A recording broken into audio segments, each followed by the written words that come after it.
Hello, everybody. How is everybody doing?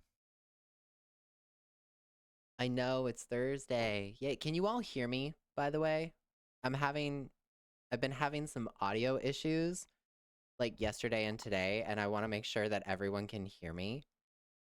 Like just now, Spotify is not working. I think I have to like open it and close it again. Hi, Silly. How you doing? Zachy, how you doing? I'm gonna open Spotify again and see if it will play. Because I tried to switch over to like a fun playlist, and it was like, how about we hear I Heard You Hate My Voice again for like the 700th time. There, there we go. Okay. Now we can start with some summer. Okay, I don't know what was going on. Why am I so low? Who moved who moved my chair? How's everybody doing? There we go. Now we're getting it. Oh man. Raining. Ugh. Not a fan. You know, it's funny. Today it's like um 80 degrees outside Fahrenheit for all our European friends. Um and like it's nice and pretty and beautiful outside. It's like the complete opposite of last week. So I'm sorry it's raining. Yes, Jessica, I saw. And that I'm just saying we're getting closer and closer to June. And also like the anniversary of her master's letter. So if she wanted to like sell some of her old albums on vinyl or, you know, give us new merch, I'm totally fine with that. My wallet's not and my bank account is not, but I personally am.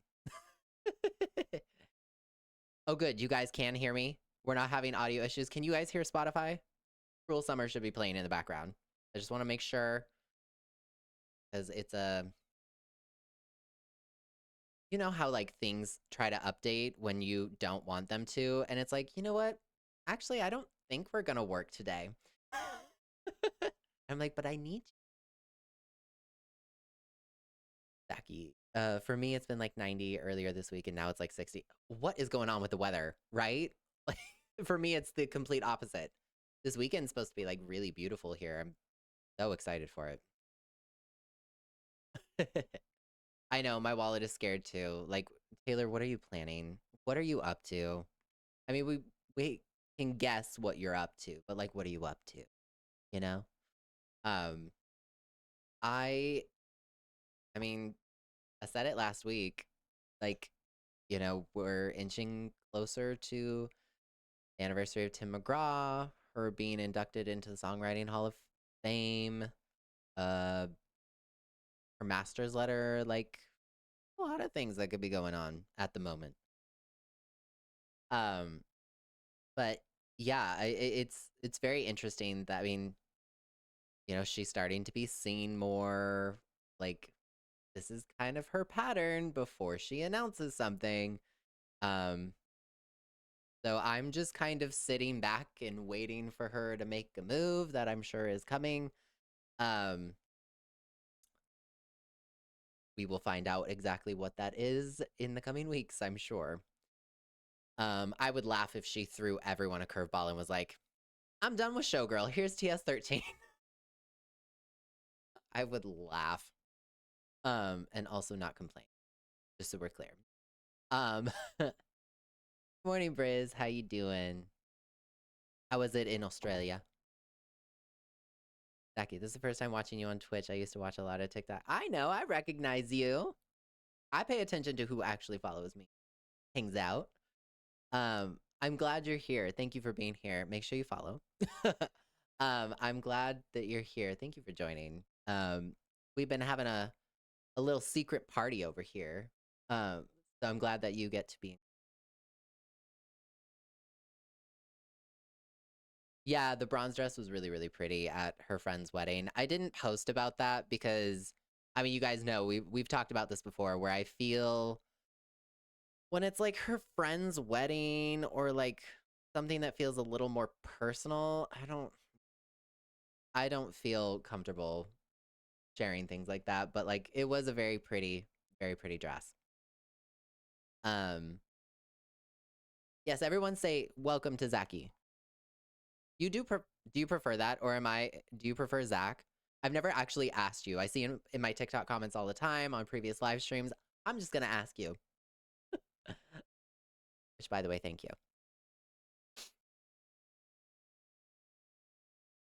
Um,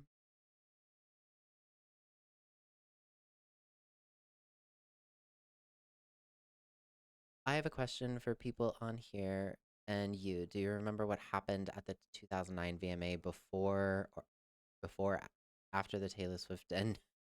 Because I've talked to people about it and they say they don't remember what happened before the Taylor thing and after that. Oh, girl, I watched it live. I remember that very clearly. Um, her winning a VMA was like huge. She was a country star. Like it was a big moment, and You Belong With Me was a huge like success. I mean, it was amazing that she won, and then that moment was completely robbed, and then she just sort of like stood there like, what? And even Beyonce was like, no, no, no, no, no, we don't steal from this girl's moment. Um, and then like, um, they kind of got her off stage, and then Beyonce invited her out on stage after she won her award, which I thought was always a very classy thing. I feel like TS13 could be gold. Jojo May. Yeah, I saw that. We've talked about that. I could definitely see being, her going metallic. That'd be pretty. Briz, I still think debut is next, but I think TS13 is closer than we think. I'm with you. Yeah, I just don't feel the need to share when it my thing is like I remember when people showed up at Jack Antonoff's wedding, and that gives me the ick. That is not what we do. And so like I know when they got out, like there's gonna be paparazzi. I understand, but I don't know. If I can contribute to somewhat limiting people who might endanger, I would rather choose that. It's different when she's like going to a restaurant and like there's paparazzi there because I kind of understand how the industry works and sometimes those things are much more intentional than people think. Um but like when we're getting into other people's stuff is where I'm like giving TMZ and I don't. Hi Tori, how you doing? I wasn't even alive. Well, the more you know. Sully, I was 10 years old and I have a vivid memory of that. Yeah, like watching that live, the 2009 incident it was something. It was something. Uh, um yeah, Beyonce had total class. I will always applaud Beyonce for giving Taylor her moment. Um very very classy of her to do. Riz, I feel the same with the photos we've seen of her at wedding in the blue dress. They look like they should be personal photos. Right? Like I'm not going to stop somebody from posting about her. It's just my personal feeling is like when it gets to personal events and things like that, unless there's a very, very good reason, like it's intentional that she's seen, it's a very public, wedding or some sort of thing like that, that's different. But when it's, like when we're getting into like paparazzi, it gives me the ick. um, I'm good. I'm good. Busy, but very good. Hi, Jaslyn. How you doing? Welcome to the party.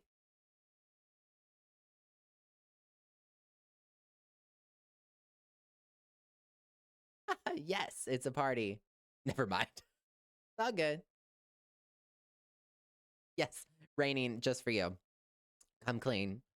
Um, but I do find it interesting that she's more and more active. Like she went invisible after Showgirl, specifically, especially after like Opalite, and then like suddenly pops up out of out of nowhere, um, saying, "Hey, look at me," and then suddenly she's being seen more and more. Also, like when things like the New York Times article come out, like those, all of that takes months to plan. Um, you got to reach out to the artist to see if they can be interviewed. You got to go through all this, blah blah blah blah blah. Schedules and like all this sort of stuff. It's got to come out around the same time, and um, they interview multiple people, so all that sort of has to align, and they have to film, and um, I just think that the timing of that is very interesting.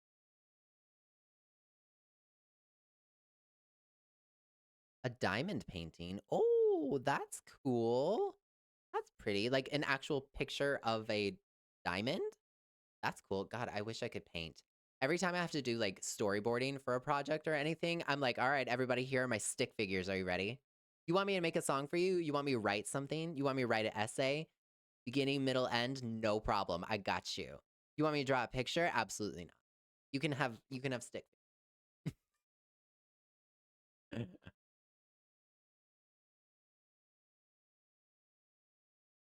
Have you seen that trend beat to clap on TikTok? That's all I can think of with the song. No, I haven't. My FYP has been kind of bad lately. Like I'm not getting any of the trending stuff. And also, is anybody else having a problem since y'all y'all TikTok as well as me? Um, is anybody else having a problem with videos like just stopping in the middle of them playing? Like I keep thinking I'm hitting the pause button and I'm not. I've had that happen before, or it auto skipping a video, but never this bad. And it's like every video. It'd be more like I'd be more conspiracy theory if it was like every political video, or if it was every, pro something rights, right?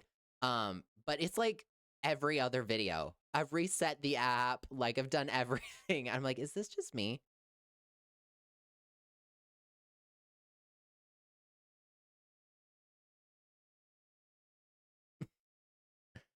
Um, boyfriend who isn't a big Swifty said it looks like we're heading out of the showgirl area. I I know I'm gonna ruffle feathers when I say this, but like I'm not. Every day I get less and less convinced that we're getting a fourth single. As much as I would love Father Figure to be a single with a music video, like a one that she actually goes and films. No offense to the Elizabeth Taylor music video, I do think that was a beautiful tribute. But every when she makes moves like this, it just like it reminds me of the Tortured Poets department when we got I Can Do It With a Broken Heart, and then she's like, plaid, plaid, plaid, plaid, look at me in plaid, plaid, plaid, plaid, plaid, plaid, plaid, plaid, Eras Tour. It's kind of like, creatively, I've moved on. Here's your video. And that's kind of what Elizabeth Taylor felt like. Even though I do think that they using her footage and celebrating Elizabeth Taylor in that way, I do think is totally fine. Um, I personally, if I had Taylor Swift's budget, I would do it a different way, but totally get it. Um, but I do kind of think we're heading out. You clap on 1 and 3 or 2 and 4. Oh, like a 4 4 beat, and you go 1 2 3 4, something like that. I'll have to think. I'll have to see if I can find that. It keeps happening to me too, and I'm in Australia. Okay, so it's not just me. It is happening a lot. I don't know if it's a TikTok wide issue, but it's so annoying. It's every video. So annoying. But I'm glad it's not just me. Never mind. I feel like the Life of Showgirl title track needs to be a single. I would love it to be a single. I would. Sabrina and Taylor on the same track with a full length music video. I'm not complaining about that in the slightest. But I'm starting to feel like this is going to be less and less likely. Um, it feels like we're kind of, and the main reason why, like, full transparency, the main reason why I'm skeptical of getting a fourth single is because she herself never promoted Elizabeth Taylor. It was all done through Taylor Nation. This same thing happened with I Can Do It With a Broken Heart. I don't think she, if I remember correctly, I don't think she actually posted about it, did she? Or maybe she did. Um, I I'm just not convinced. I'm it's still possible. I'm open to, you know me, cautious clown over here. But I'm just saying it feels less and less likely that it's gonna happen. Currently doing Starry Night is where you take these things called diamond drills and attach it to. Oh, that's cool. It's really cool. I bet that's gonna look really pretty. And happy early birthday to your sister. We me. Hey, welcome to the party. How you doing? Yes, I did see the store update. And I'm wondering if today is Thursday and we never got past 3 of 6. So it makes me wonder if we're gearing up for something later. Um we are nearing the anniversary of her master's letter, and personally I would love it if she decided to actually sell some physical variants of her original albums. Um you know, like her first 6 albums or something. I cool, but Jessica, someone wants Father Figure as a single. I'd love it. Honestly, from the life of a showgirl, I would take Father Figure, Honey, uh, Ruin the Friendship, The Life of a Showgirl. I mean, I would love a video for Wishlist. That album is like super radio friendly and anything could be a cool music video in my personal opinion, but I would be 0% complaining if Taylor did actually give us a fourth full-length single with a music video from Showgirl. But it kind of feels like she's starting to do her transition thing where she's like, okay, I came, I saw, I conquered, next project. I kind of feel like at this point, if Taylor had something to do with Toy Story 5, we would know, but then that's weird because what was that countdown? I don't know what the cloud thing was. Especially like them immediately posting that uh songwriting clip with the cloud. Like, girl, what? Um, after it was taken down, like, what was that? If it did have something to do with there's still time. But I also low key feel that if Taylor really had anything to do with Toy Story 5, wouldn't Toy Story 5 want to promote the hell out of that in this economy? Like, don't you want cash? You know what I mean? Like, let's just be honest. Taylor's gonna attract money for your project, especially your soundtrack if she's on it. So if you're putting an artist of Taylor Swift's popularity, wouldn't you want like people to know? Anything's possible. She does whatever she wants. I've been saying for ages her masters was one of the biggest things to happen. So I mean, we there are possibilities, I'm saying. I'm saying. Um yeah, Jaslyn, like The Life of a Showgirl, the song having a music video would be so cool, but in a way, I do kind of low key feel like the end of an era was kind of the I want to say the visual for it, but the timing is very interesting. We get the album that ends with the Eras Tour, you know, finale audience in the background, and then we get the Eras Tour doc that we were clowning about for over like what 2 years. Um, there's some marketing timing there that makes me go, hmm. Okay. My theory is this: debut TV next, rep Vault Tracks, TS13 end of this year, next year, then tour 2020. Taylor, I know Mama's tired, but anytime you want to go out on tour, I'm not going to complain. Not looking forward to the Ticketmaster bloodbath that's going to be. That is not the vibe. I'm not looking to that trauma. But good luck everybody else. We had a good run. Everybody failed and everybody was successful. You see how that works? Although I do kind of feel like now Taylor Swift fan culture, if she goes out on tour, I feel like everybody's going to jump on the streaming thing again.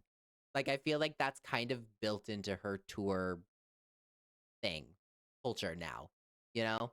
Um, I'm sure the friendship bracelets will be back. Not that they've ever really left. Um, I feel like the live streams will come back. I just feel like it'll be really. I wanted a So High School music video for Tortured Poets. I know, Jessica, that would have been so good. I said this, I think in the last live stream or the live stream before that, where we talked about Tortured Poets. And I do feel like she used the tour to kind of give us more visuals for the Tortured Poets department than she was actually able, timing and probably body wise, able to give us. I mean, she was given like everything for that 3.5 hour show. And to sort of use the Tortured Poets department section was a way of sort of supplementing the visuals that she probably knew early on she wouldn't be able to go off and do. Because their first break, they needed to plan for the Tortured Poets department. And the second one, they just needed a break. So, and I feel like So High School, because of her relationship with Travis, kind of became the unofficial third single from the album. Um, it's not an official single, but I do kind of feel like it naturally fit that role. Um, um,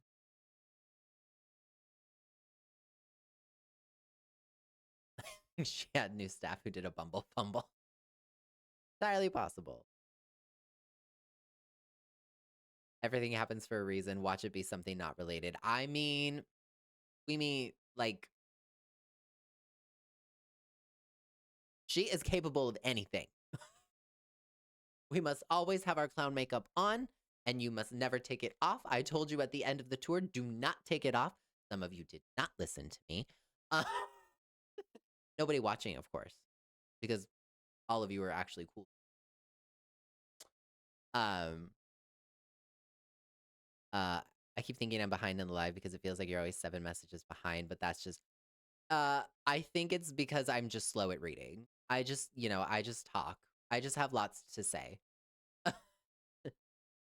Yes, this is the song playing in the background is a song I worked on with my brother called Umikaze, which means ocean breeze in Japanese.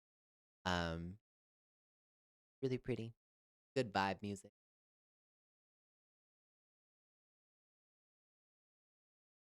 Hate clowns, but will always be up for a good clowning for anything Taylor Swift.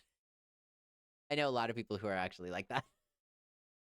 I remember when clowning for Taylor Swift, like the meme really caught on in sort of a more positive light, because a lot of people don't know that the clown meme for Taylor Swift's fans, like, the this is connected and everything, that was used as like online for people who like bully us. Like it was not a compliment. And we sort of adopted it into a meme. So now it's like we're clowning. We're crazy.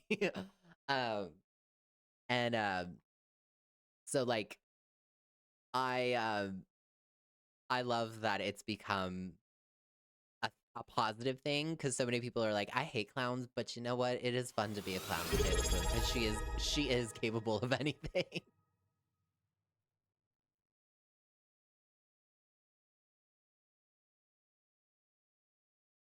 I know. I know. Oh, we get Rep TV. Rep TV, wherever you are in the ethos. No, I have not had a chance to set up Discord yet. I have been working on a lot of different projects in the background. That's why I haven't been posting a whole lot. Trust that I'm working tirelessly. Um, but I have not had a chance to do that, and it is something I'm working on. Thank you for the reminder. As soon as that Discord is ready, I will let everybody know. Given so many different vibes with Rep, the black and the lace and silk, debut with flowers, DS12. I know, she's just like, I'm gonna do whatever I want. I'm gonna keep them guessing. Hey, Briz, thank you for the sub. I appreciate you. Thank you for the tier 1 sub. You're amazing. Thank you for being here. Sending you love. Down under. Yes, enjoy the emotes. And that's another thing I'm gonna work on as well. Rep TV has become lost media. I know. We never got Look What You Made Me Do Taylor's version. And it sounded so good. Well, the clip that we heard. I just Rep TV, my sweet, sweet clowning Rep TV. I miss you. I will never stop clowning about Rep TV, mostly because it's a fun meme. I love just the whole, you know, whatever. Rep TV. Oh, sweet, sweet Rep TV, wherever you are. Ooh, hype train coming. Thanks, everybody. Oh, yeah. I do hope one day that vinyl or that the vault songs pop up, or she does like, I mean, next year is its 10th anniversary. She could do like a 10th anniversary edition in November or something. Gotta be so fun. I would love it. And I love that she called it Rep TV in her master's letter. I know. What about Rep TV? Where is it? Uh, I kind of miss like low key clowning for it. Like truly the guys, it's the absolute pinnacle of hype for something Taylor was doing. I swear to God that was, if she had actually had Reputation Taylor's version and released it during the tour, especially after the gold bodysuit in Miami, that that album would have sold numbers. But I get it creatively. If you can't replicate it, that was created in a very delicate time, no pun intended. But I get it. I feel like you could do a collab with a Discord channel with Nick because they already have their own Discord channel. I know, actually, they're somebody I'm going to talk to as well. Do we think she'll do the whole album or just the vaults? For Reputation Taylor's version, or Rep TV, or Rep 10th anniversary, whatever you want to call it. I feel I can mostly see her doing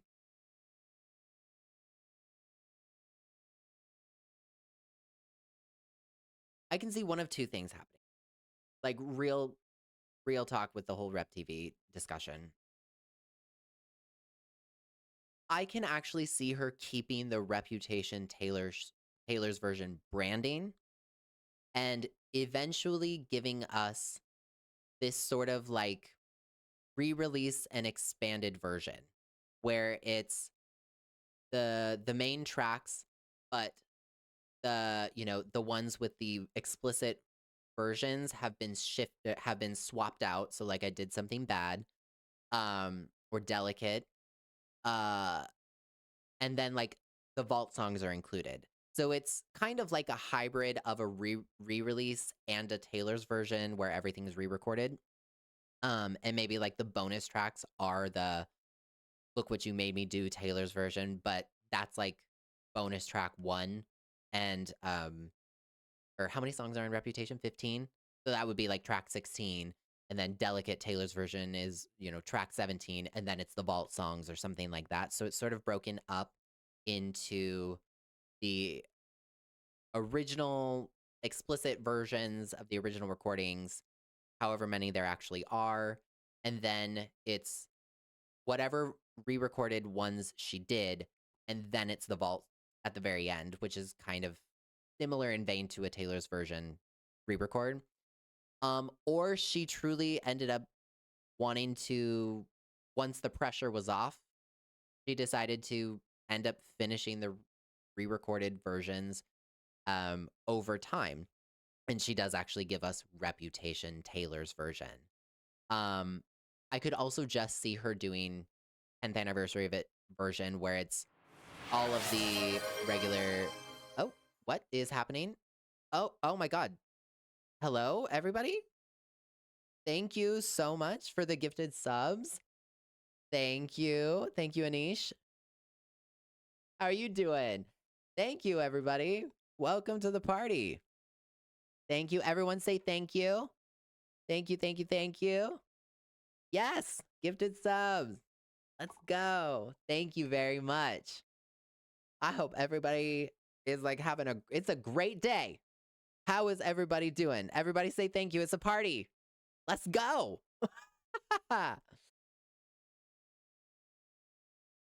Thank you, everybody. 10 gifted subs. That's amazing. Thank you very much. Yes. All right. We love seeing those JM badges. Yes. Don't forget that once you're a sub, you can get those cool badges and special emotes. And it's just a party. I would gift them, but I don't know how. I think you can gift. I think there's a bottom. There's a icon at the bottom that says gifted. Is it on the bottom or is it on the right? If you really want to, you don't have to. Thank you. Yes, we love it. Love it. It's a party.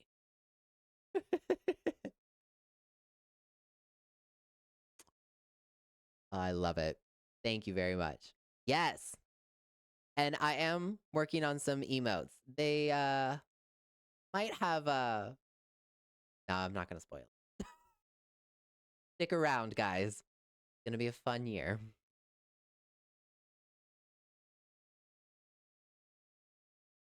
I miss the old chats with Nick and everybody. I know, Jessica. I am hoping that we can do more stuff together here soon and everybody can join and we can do some like multi-streaming and hang out with everybody. We've spoiler warning, we've been talking about it, see if we can work something out because it'd be really, really fun, especially because Nick has streamed on Twitch as well. So I'm working it out with them.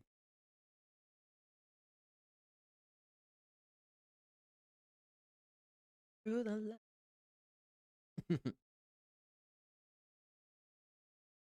Am I able to co-host lives on Twitch?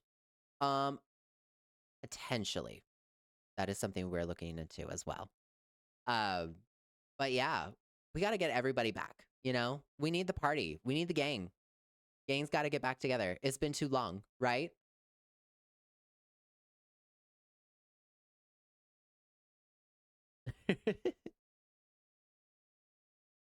What is my favorite Taylor Swift album or song and least favorite album and song by Taylor Swift? Everybody always asks. That's a great question. My favorite album from Taylor Swift, I think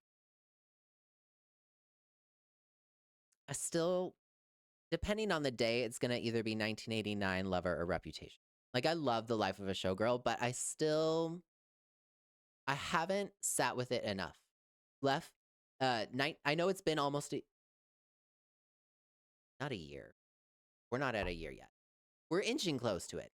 But 1989, like I'm in my 1989 era right now. Like let's go. But Reputation's always got those bops. Depending on my mood. And my least favorite? Is it possible to have a least favorite? I think if I had to choose like a least favorite Taylor Swift album, if that even exists, I think the one I listen to the least would probably be don't hate me for this. Probably Evermore. Not that I hate it though. Like there are times where I'm like I need Gold Rush on repeat, you know? I don't. Maybe. Um. Yeah, it totally. Taylor Swift has so many songs, guys. Like, which of my favorites do you want me to less favorite? You know what I mean? My favorite song though is "Begin Again." I do know that.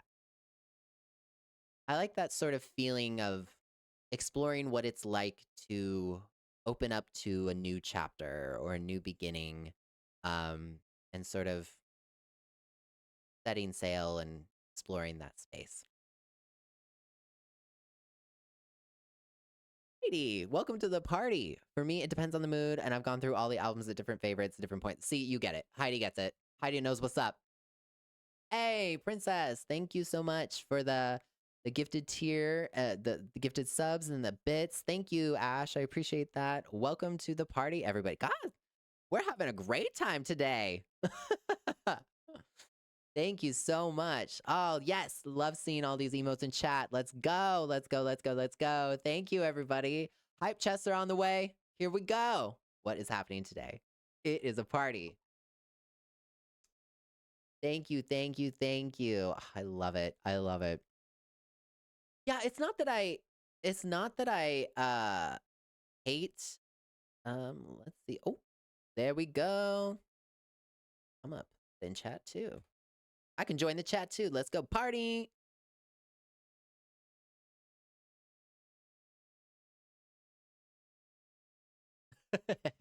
Good to know. Let's go. Yes. Begin Again is the song that made you a Swiftie back in 2010. That's awesome. I love it. I just love that the song is just feel good. And it's like kind of soft. And I know like pop bops are my thing, but like there's just something about that feeling of cautious happiness that I love. I don't at all relate to it. Yes. There we go, chat. I like this. Dancing. Ugh, I love that emote, the dancing little dinosaur thing. I can't remember what it's called. Dino dance? Yeah. I love that thing. Every time I see it in chat, it makes me so happy. I need a dancing emote. Right? Right, guys?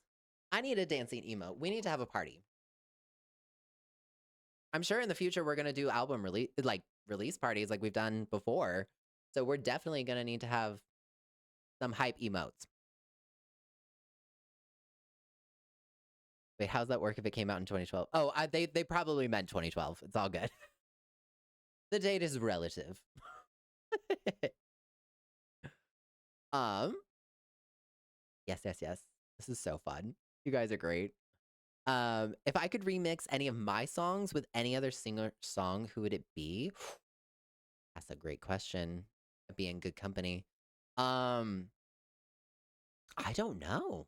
I don't know. I'd love to see what other people create. Like take my song and remix it with somebody, mash it up with somebody. I'd love to hear some remixes. There's some good ones out there, you know?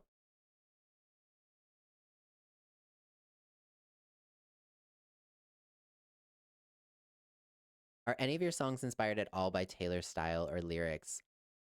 You know, Heidi, that's a great question. She's always been an inspiration of mine. I always think, you know, we're similar in age. We started out in the same year. She started in 2006. 2007 is my debut anniversary. And so like she's always kind of been there. Um, if anything, it would just be inspiring me to, you know, just try to write better stories and um learn about my own sound and my own flavor. I think everybody's different, but I think she's great. Um I'd be lying if I said she was never you know, an inspiration. She's an incredible artist. I mean, I love talking about her, so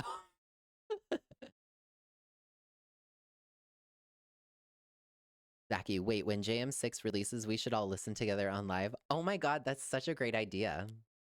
I'll write that down. Didn't all think about that.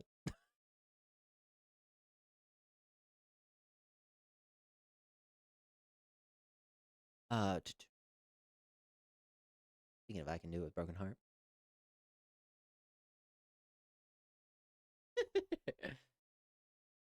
Yeah, Maisie Peters is releasing a new album. Who is hyped for that? Who's ready for it?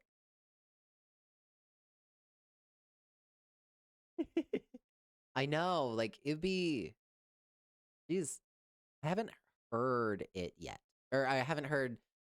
I saw that she was releasing. I haven't actually like listened to it, but I know a lot of people are super super excited. I haven't listened much to Maisie Peters, um, but I do think that she has a really pretty voice and I think she has a lot of talent. She's awesome, and she's also just like a good person, which is we love that. Um, oh hi Vanessa, how you doing? Can I at least give you a hint on the title of JM6? You want the title? Okay, it's girl, I'm not giving you that yet. You don't want it bad enough.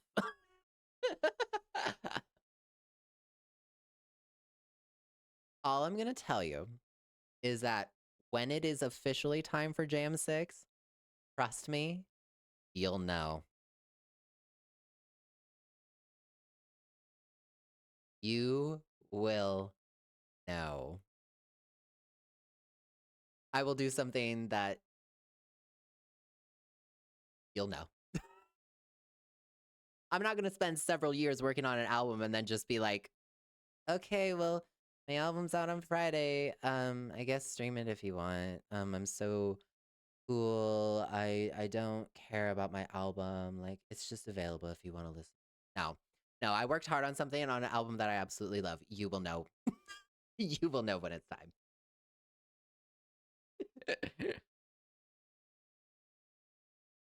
Just so you know, your brother and me decided you'll stream together when you see each other next time. That would be fun. I would love to. I would love for us to stream together. He's so funny. I'm thank you for hanging out. He's great. I love it. I hope so. Yes, we do. Sounds like it's getting closer to being done. Guess we'll have to clown for you now too. Yeah, I mean, who says I haven't dropped my own Easter eggs all over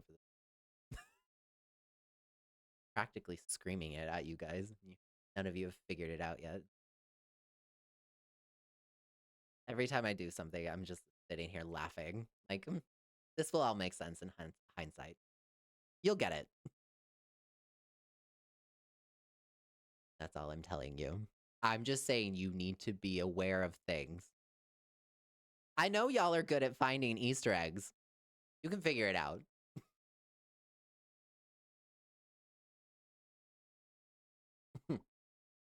Taylor.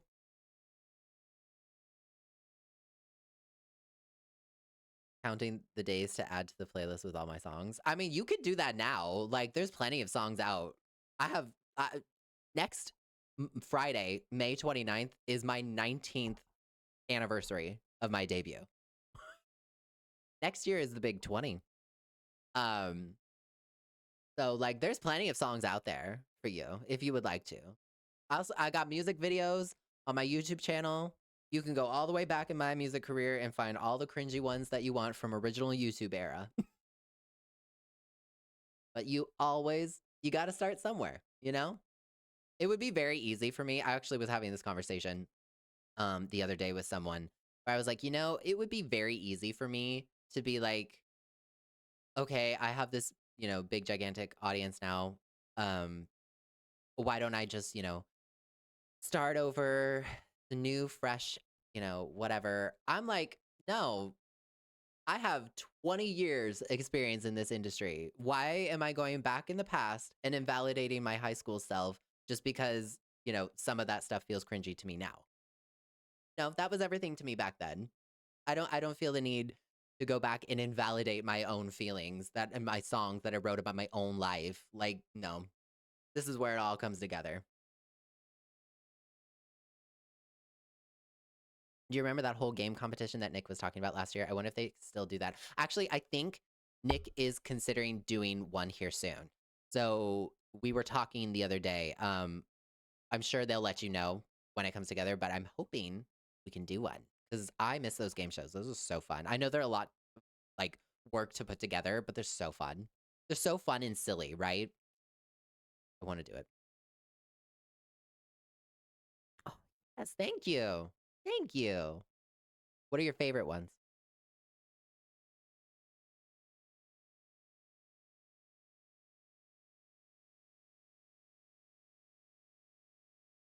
I can't hear the song or canceled without seeing your.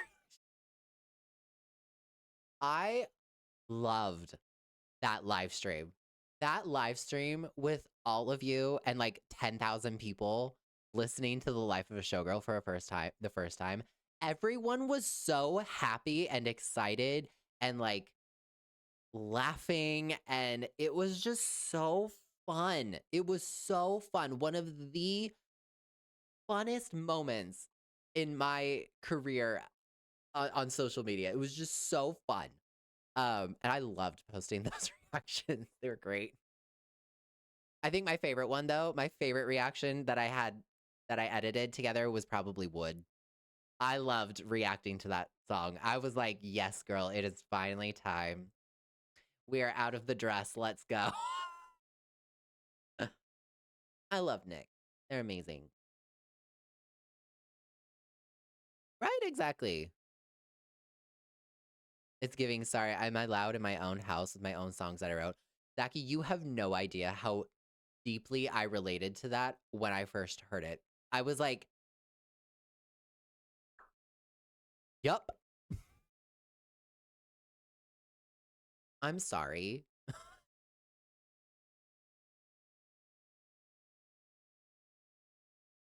You love Stop Shiny? Oh, you pulled one out of the.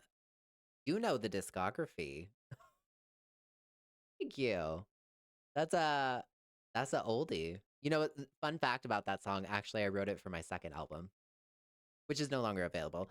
But it was a song that I had originally written for my second. But it was like too bright. And I was like, so when I went in to make The Summer Air, my third record, I was like, you know what? I'm gonna put it on.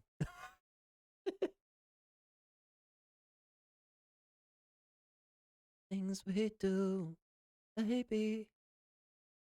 Yes, give us the ad libs. Hey, 1 a.m.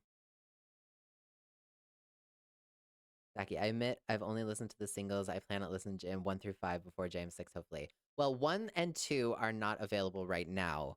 Um, that may change in the future, but 1 and 2 are I made when I like didn't really even know how to sing. It was basically just kind of experiments. Like my first record um was like I saved up all my money and I bought a printer that could actually print on like CDs. And so like I think I made 10 copies and gave it to my friends and my family.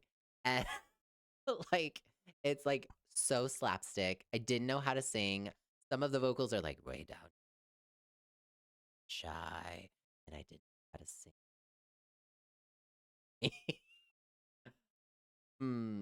Maybe after JM6 comes out, we can be like, okay, this is what I'm capable of now. This is where I started, because it is very important to humble yourself. It is very important to know your roots, where you come from, and you know, all that. I actually used to joke with people would be like, I cannot wait for one day my first album to like leak online so people can be like, Jonathan Miller cannot sing. And I'll be like, yeah, I know, I made that album. Okay, thank you for the obvious. You got to start somewhere, you know? And I'm self-taught, so I'm even though it would be very easy for me to pretend that they just don't exist, um I made it. It's out there. Hopefully not right now, but we'll have a humble we'll roll back the clock.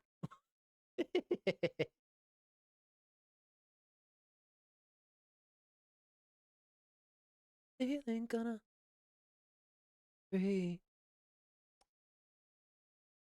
I just wanted to say I'm new on Twitch, thanks to you, but I followed your content on Instagram and YouTube for a while.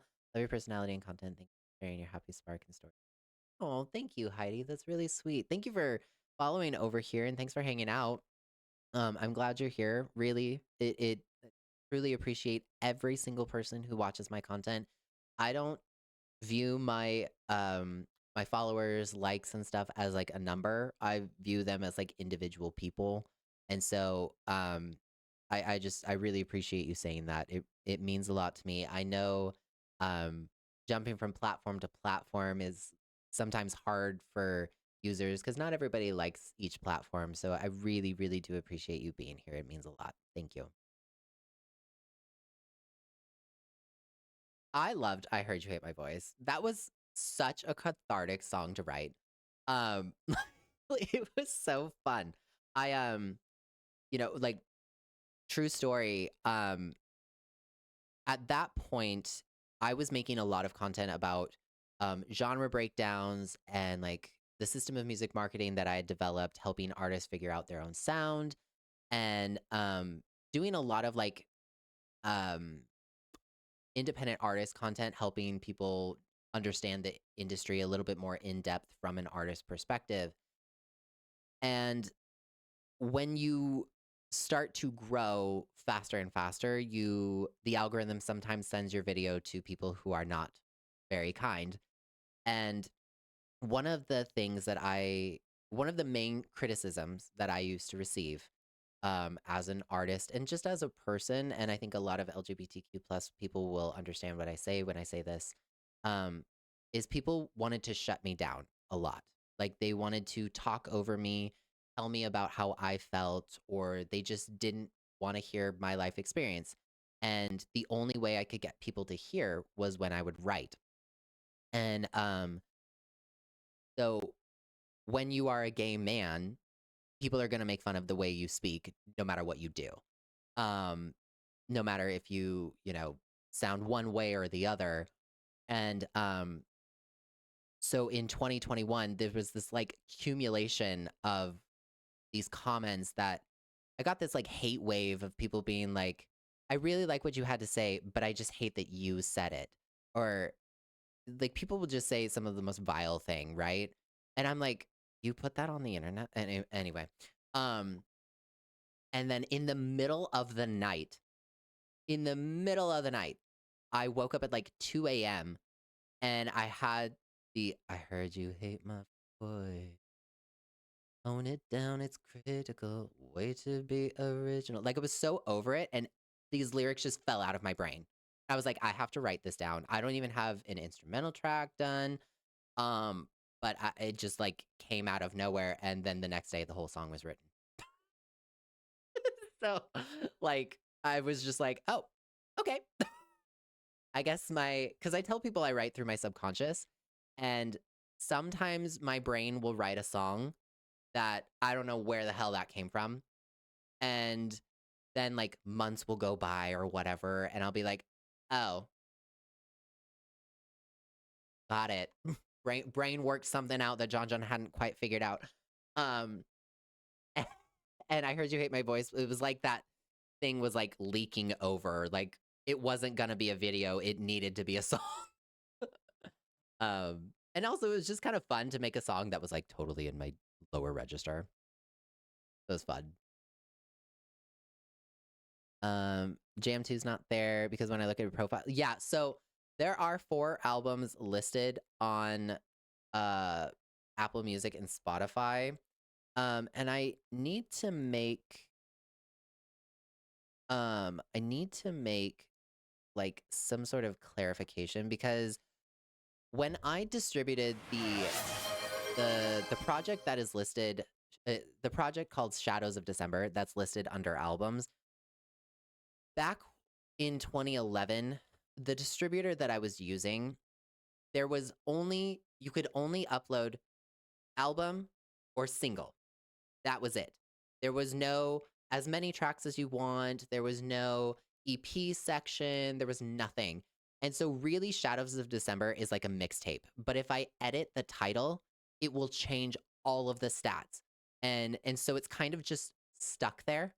Um so if you listen to Shadows of December, that's more of a mixtape that I put together in 2011, 2011, 2012. And so that is not an actual album. That was like, here's some stuff I have.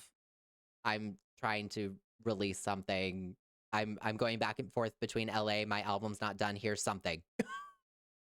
Um, so that that's one of the things. So the albums that should be up are the space between the summer air and five. I know that that's really confusing. If I could fix it, I would. But unfortunately, I am not signed to a label who has all of those itty bitty connections who can do all the thing. Hey, thank you for the gifted tier subs. Thank you, Ash. That's amazing. Thank you. These gifted subs today. Thank you, everybody. This has been a big party.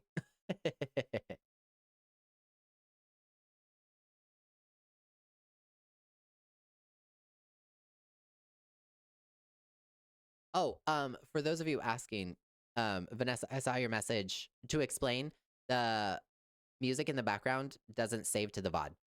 It doesn't play. Um, so the VOD gets uploaded. The Spotify doesn't save to the VOD. That's why a lot of the times on stream I play a lot of my music. But yeah, because I own all the copyright to that. But thank you for checking. That's a really good thing. Hey, thank you so much for another sub. Welcome to the party. I love the story of I Should Tell. Thank you for saying that. It's one of my favorite songs that I've released. You really know it. Really.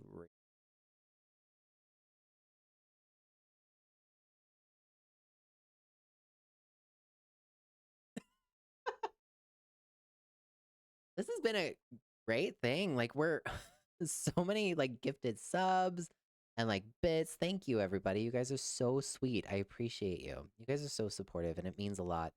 Um it helps me continue doing live streams and content and new music and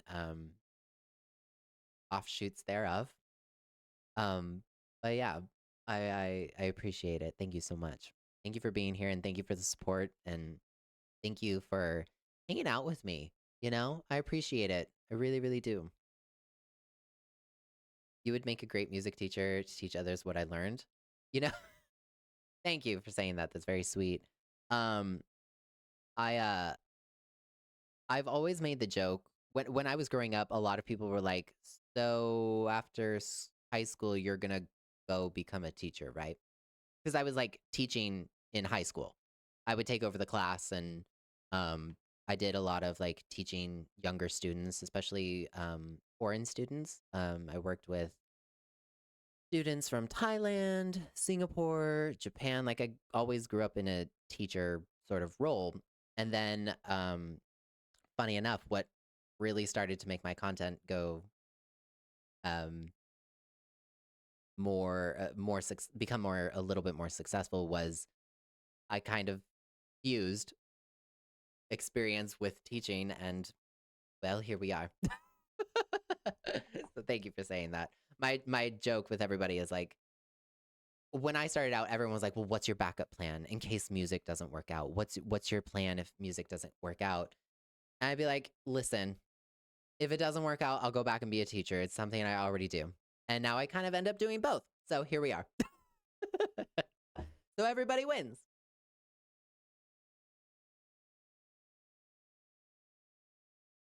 There's a trilogy theory around going around somewhere that the 11, 12, and 13 will all start with the. Oh, you mean the same people that said Olivia Rodrigo's third album will be one word? I'm just kidding. It's possible. The Tortured Poets Department, The Life of a Showgirl. I mean, with Taylor, you never know. But be interesting.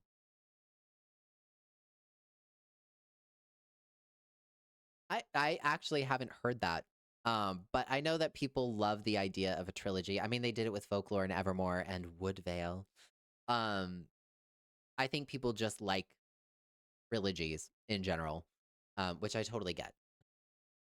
Who doesn't love a good, satisfying pattern? Routines are good.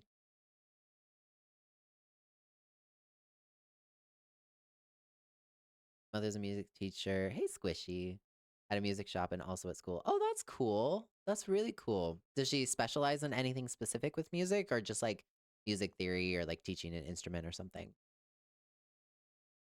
Did you ever think you'd be an influencer though? So I never call myself an influencer. Like very explicitly content creator because for me, like influencer feels like a company's paying for my ticket to fly somewhere and that has yet to happen. And also just like influencer to it gives me the ick. Like I'm sorry, there's so many bad like influencers out there that do so many horrible things and I'm like don't loop me in with that. I keep my side of the street clean. Uh, but um actually but to answer your question, when I set out on this journey, I firmly believed that growing online was the way. Um and that was something I got a lot of pushback on. People were like, "You need to grow up and get a real job. Um, you can't just post videos and get signed." And then Esme Denters got signed on YouTube. Some of you probably don't even know who that is. And then Justin Bieber got signed from YouTube. Um, and then so I just kept making content because I was adamant that you don't need to have the funding to go tour. And also, I make pop music. Like where I lived back then in the Pacific Northwest, like the area is built for alternative rock. Like there was no club I could go play at. So like, why not try to grow online? And over the course of my career, becoming an online person became an entire industry. And I'm a pioneer in that industry. Even though my success came later, I've been in this just as long as so many other people. Um, and in a way that's like really, really cool. In some ways, yeah, sure, it makes me seem a little old, but like I think I see it much more now as like a benefit. Um, So to answer your question, yes, annoyingly, and much to the chagrin of literally everyone around me who isn't my mother, my brother, or my two best friends, or a couple family friends, yes, I did.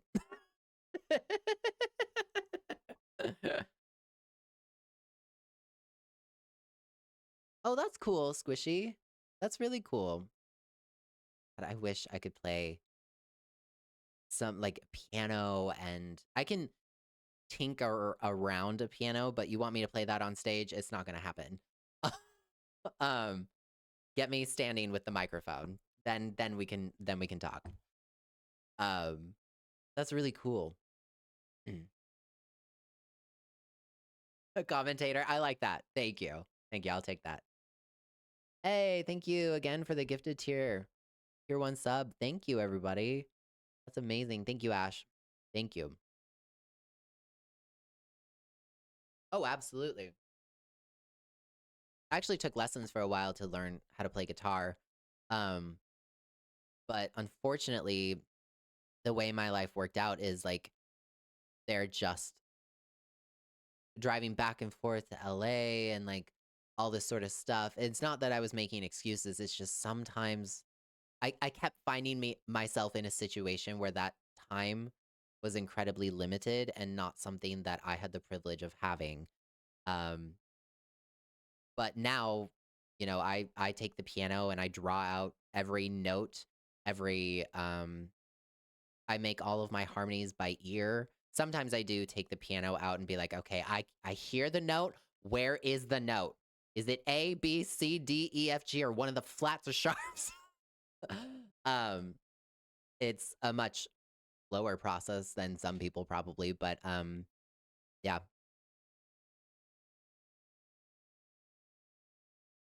I'll never get the I told you so videos out of my head. Oh, like the one where I'm like filing my nails. That has to be one of my favorite ones when Reputation was gold. I Listen, one of my crowning moments, I gotta say, I gotta be real with you. I loved making that video. When she came out in that gold bodysuit, I was like, now are you people gonna believe me that I have 20 years experience in this industry? Or are we just gonna continue to look at me like I'm a Swifty creator who doesn't know anything? Are we gonna I pay attention to things that people ignore or whatever. um, that was one of my favorite videos. I got so many people who were like, John, this is great. And y'all know I love to be sarcastic and silly. You know, like, if there's any language I am fluent in, it is sarcasm. Okay. I gotta be, as sarcastic and petty as possible. I literally wrote a whole anthem about it. Listen to my song Bitter, you'll get it. Watch the music video. Stream.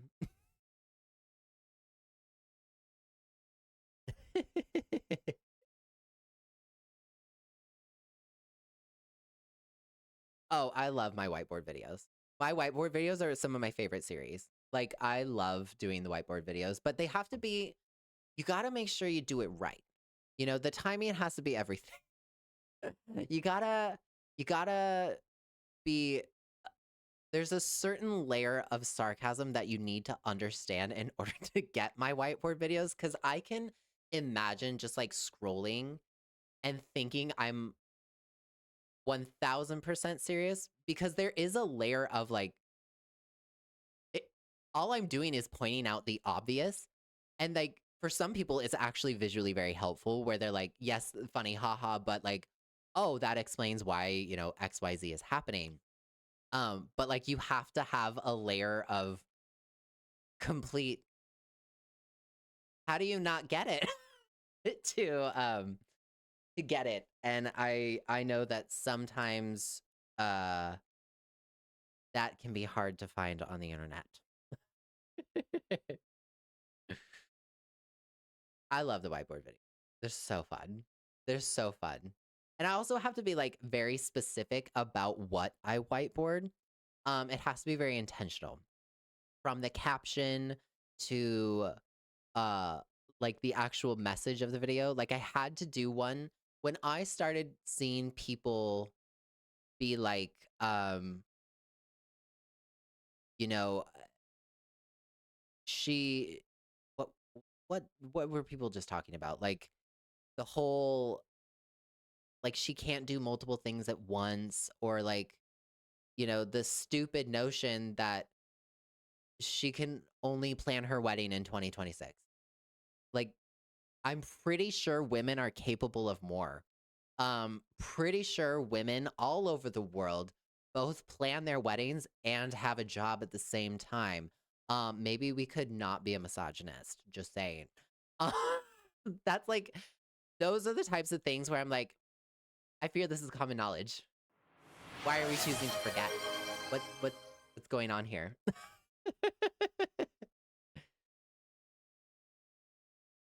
Yes, here's what you meant. Will always be the special one, my recap. Who got the orange cardigan? Me. Hey, Princess, thank you so much for the gifted tier 1 subs. Thank you. Everyone enjoy your sub. I feel like everyone, by the end of this stream, all of my followers list is going to be subscribed, which I would not turn down. Thank you very much. But that's great. Thank you so much. Enjoy those emotes and those badges. There are people who've tried to copy the whiteboard videos. It's a no. I think my whiteboard videos just have this like very special layer of sarcasm that you just, only certain people get. I feel like truthfully, I feel like the people who understand my whiteboards and the full layer of sarcasm, um, I feel like those are my people. I feel like y'all are my core unit, because you just get it. You really get my humor, and it makes me very happy.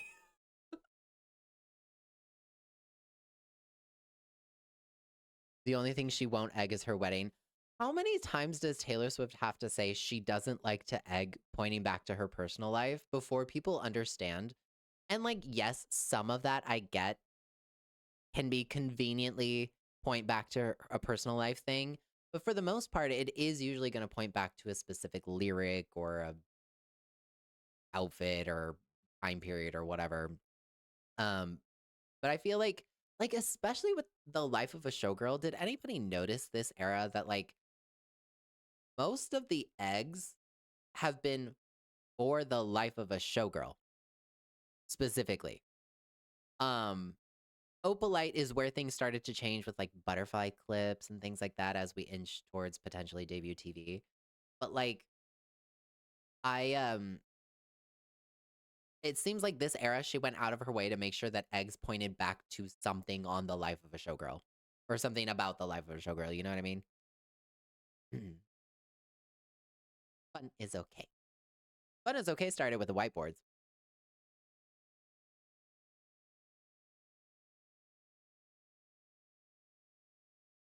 Oh, you celebrate. They act like she didn't write and record a whole album while being on tour for 3.5 hours, 2 to 4 nights a week, and I think she thinks she can't do it while planning a wedding. Vanessa, exactly, exactly. That's my point.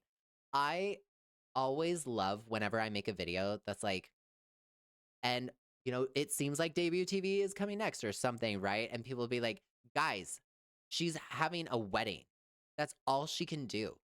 Or like that's the sort of like tone of the comment. And I'm always just like, I'm sorry. In what world can women only plan a wedding and not have a job? Not do their job? That seems very short-sighted to me. Why are we doing this in the holy hellhole year that is 2026? What are we doing?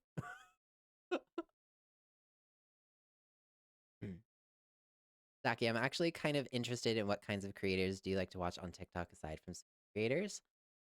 You know, I like a lot of I click with personality a lot. I actually don't follow a whole lot of people, but I like watch a ton of the same creators on my FYP. Like right now my FYP is like half, you know, political stuff that's going on. And then the other half is like Japan videos because it's like almost been a year since I went back. And like there there's really silly videos, lots of dog videos, a lot of Minecraft videos. I watch a lot of Minecraft YouTube. Because it's nice. Um, a lot of people think that in my off time, I love to watch content about music and about, like Taylor Swift and everything, but like that's what I do. I'm gonna get that content regardless. Like that's just how I'm gonna naturally come across it. I can always tell when somebody had a viral Taylor Swift video because it will always come back to me. Um, but I love watching things that are sometimes outside of that. It's almost like a little bit of a brain break so that I can recharge my batteries. But I love it whenever any one of those creators like make a Taylor Swift joke or a music joke, and I'm always like, huh, I'm in on that. I know.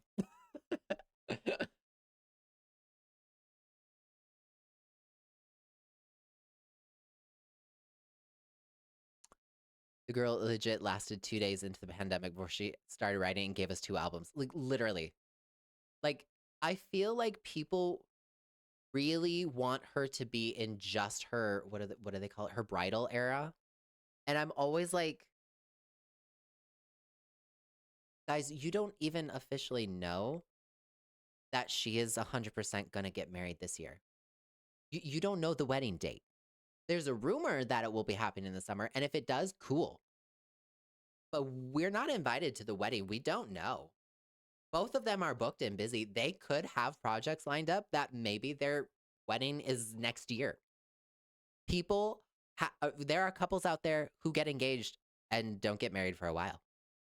That's entirely possible. Now, she's made it clear that she's ready to get married, and that's fine. But like, I'm always kind of like, I think some of y'all have forgotten uh, that people are capable of doing whatever they want. And also, like, Taylor loves her job.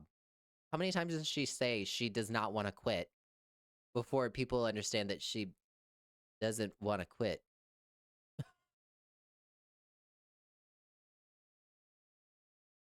Besides, if she would only want to plan her wedding, I'm totally fine with it. But we all know that's not how her brain works, right? Like, if that is what she wants to do, no problem. Girl, go for it. I'll support whatever you want to do. But we've known her long enough to know that it's not chanting more. This is literally a part of Taylor Swift's brand and her brand culture, is to always be thinking about the new thing. Nobody's saying it's coming tomorrow.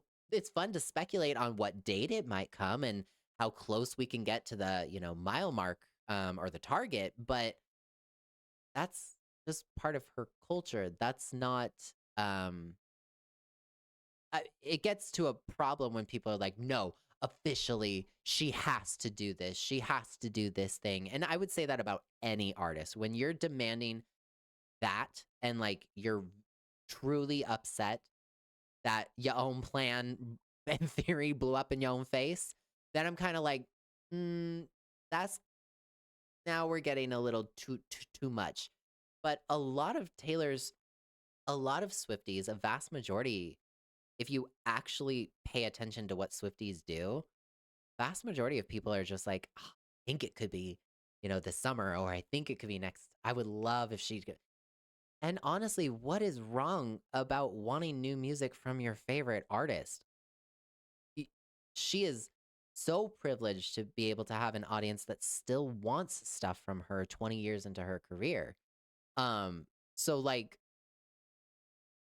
as long as you're not being dangerous, it's just chatter about music. Um, it's when you get like creepy, then we have an issue. That um that's when the whiteboard comes out. That's when the whiteboard has to say, this is stupid, you're being stupid, stop being stupid, why are we being stupid? Did everyone just forget in 1 year? But I fear we already have talked about this at length.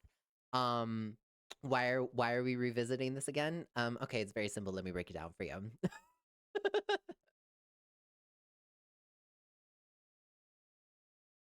Oh, absolutely. If she chooses to share her wedding photos, it's gonna be like her engagement.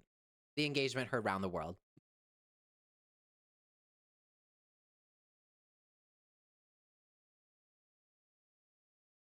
In an interview for Showgirls, she was asked if it was her last album. Her face, right? She was so offended. Like, why would this be my last album? And also, like, God, I hated that rumor. I hated the rumor that The Life of a Showgirl was gonna be her last album.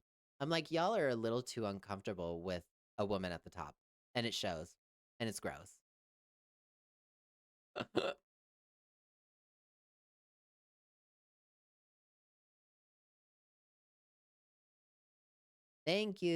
Thank you for the tier 1 sub.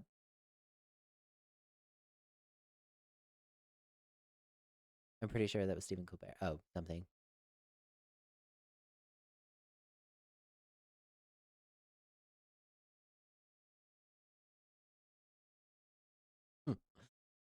um,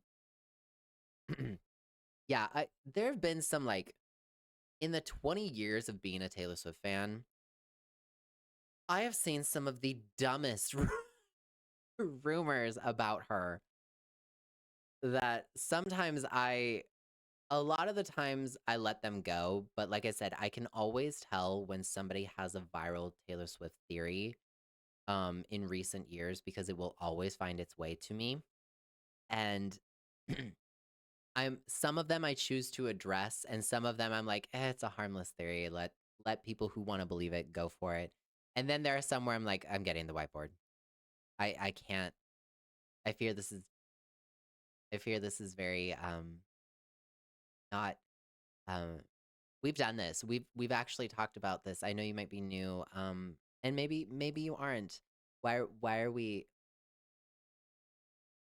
okay? When the whiteboard comes out, you know I've had enough.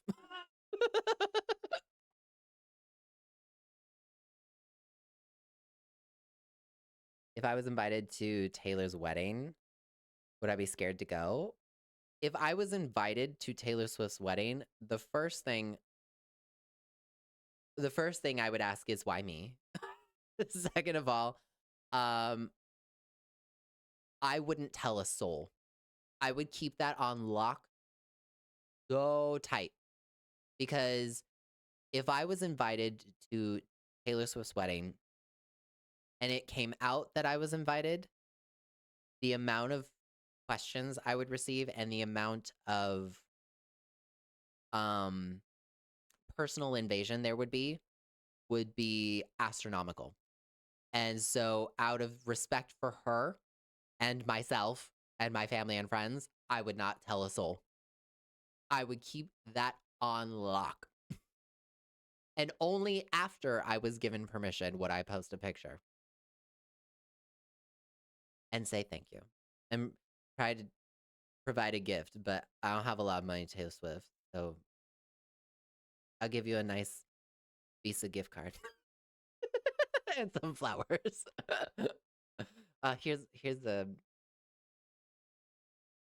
I think the most valuable thing I have is a signed copy of the Tortured Poets Department on vinyl. Does that count? But it's your album, so it might not be so valuable to you.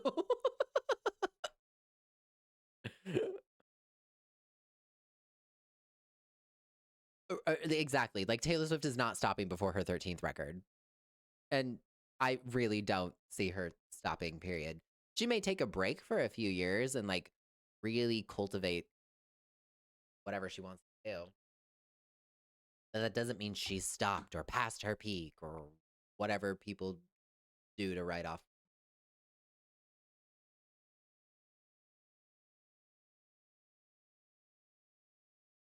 Do you see the rumor that Taylor and Travis got a dog? I feel like that probably wasn't true. I feel like every so often I hear a rumor that they got a dog. So I don't know when that started. Um, but I feel like, yeah, I think I saw something about that.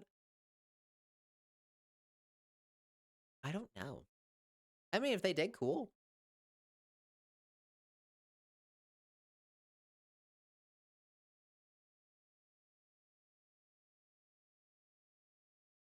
Wait, so does that mean you are? You haven't told us that you are? No, I'm not invited to Taylor Swift's wedding. I don't even know her. Although I have been in the same room as her. In a crowd of 70,000 people. Plus, twice. But that's beside the point. I have seen her real person. It was a very big room, but I've been in the same room as her. And the second room was covered at BC Place. So, um, counts.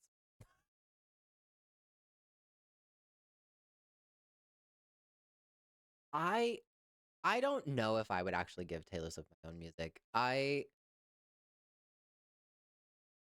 The amount of time she's probably been given music from other artists, like also giving Taylor Swift my music, like a copy of my CD or whatever, like in my head, that's like, what would I do? What would that do? You know? Um, that feels very like self-serving. I would rather give it to people that I know like actually want my album. Um, not just like, here, you should listen to this music will save your life. Like that to me, that gives the like TikTok trend of listening in the car of being like, guys, I have the song of the summer, or whatever, which is like cool. I get it, but also to me is like, no, I will give you flowers and a nice thing. I don't care. Take that secret to your grave, but if I don't get at least a selfie, I'll be haunting you. Right? Oh my god. I always love the rumor that I'm Taylor Nation. It always cracks me up. It always cracks me up. I'm like, sure.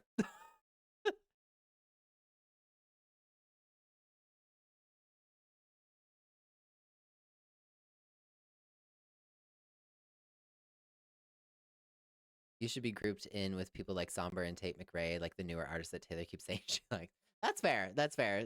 Just get me into the crowd with everybody. I make pop music too. Taylor, I love it. Me, me, me. How do you think John John Nation came alive? I know y'all are gonna have to come up with a really good name. There's been a few that have floated around over the years, and I've yet to see one like really, really. Maybe with this new era, y'all will come up with something really, really we'll cross that bridge when it's time. I have a feeling we will adopt a sim. Oh, I can't say it. Otherwise.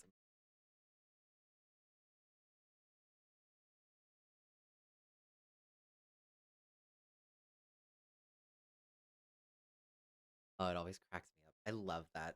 I love that rumor that I'm Taylor. This is so fun.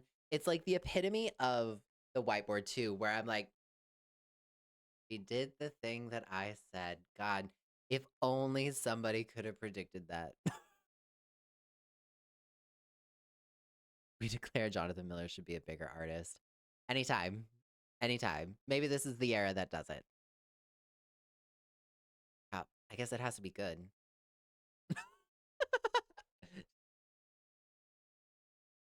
We asked you. You only agreed to John John Nation, so that's it. Well, when it officially catches on, where is the Twitter? Where is the where are the fan edits? I give you lots of meme reactions. Where are they? You're hinting a lot of things under your breath. I have ears. No, you don't. You don't hear anything. I said nothing. I'm not dropping eggs. I'm not dropping hints that I'm.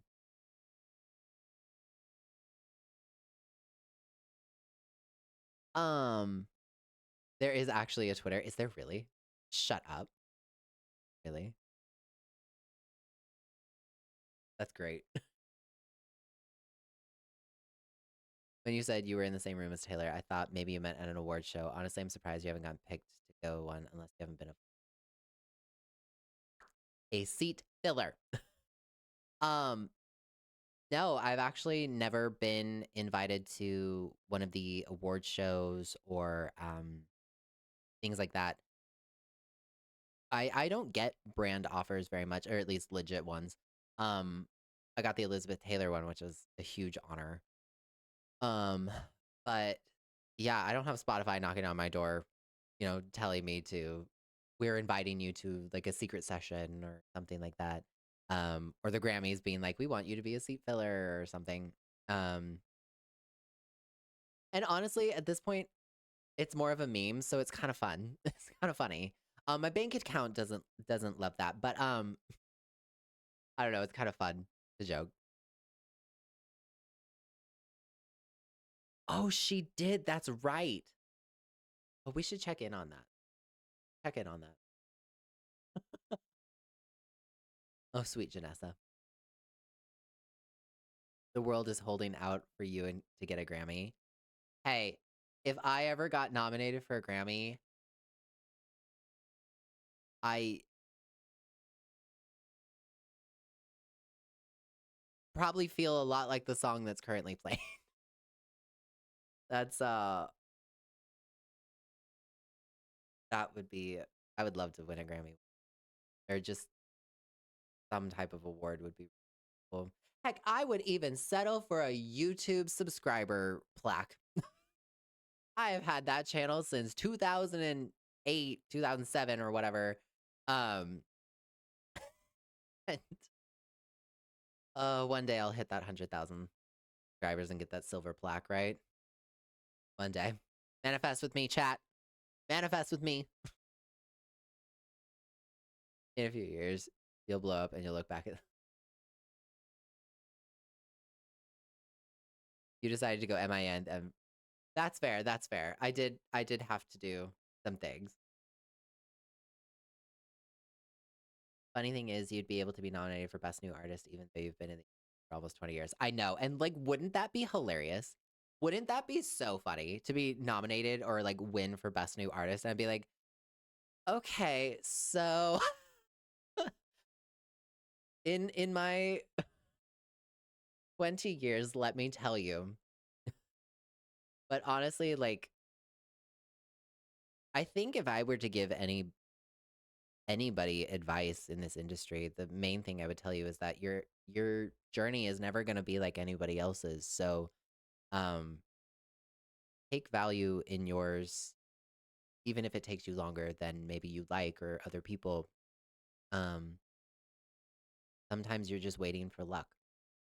Um, I know that my quote unquote success is a product of, you know, 20 years experience in the industry, but also I got lucky that the algorithm finally decided to send one of my videos out that brought people in. Because I tried on several platforms and it didn't work. Uh, so, you know, I know that the knowledge and stuff like in my videos, like the actual content is a product of my career, but also I got lucky that the algorithm said, okay, ball's in your court. I know people that have been in this just as long that have not been that lucky. And I think it's important to acknowledge that. And I think it's important to stay thankful. That.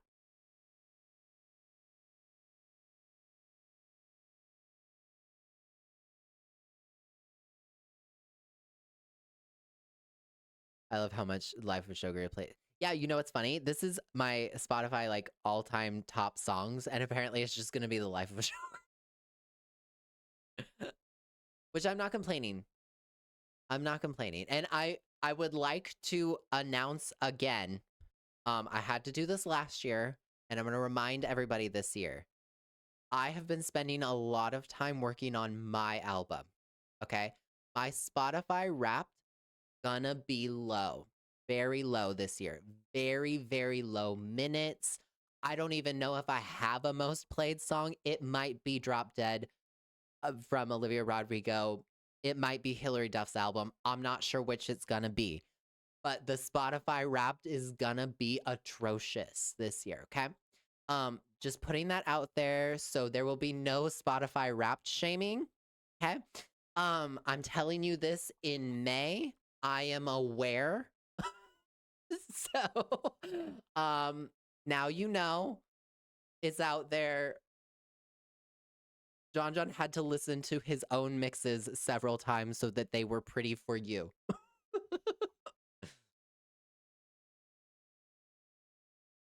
Aslan, thank you so much. That's actually that makes me really happy. Thank you for Pop song was Guilty as Sin. What I heard is that you have taste. That's all I heard. Holy showgirl. That's great. I love it.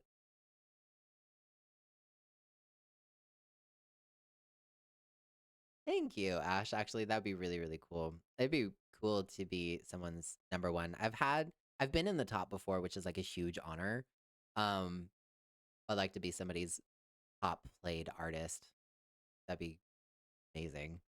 I'm hoping you guys really like the way I do.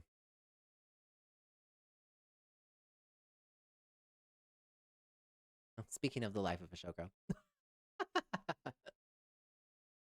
Oh man. That's You guys are sweet. Thank you. This has been an amazing live. Like, I don't even know how many subs have you guys gifted across?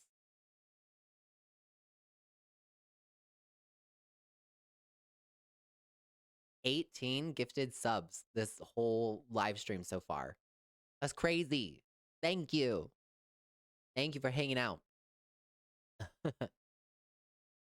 Hello. You and Tay Swift are my top list. Aw, thank you. I appreciate that. Thank you. You've been in my top 5 weekly recount. That's amazing.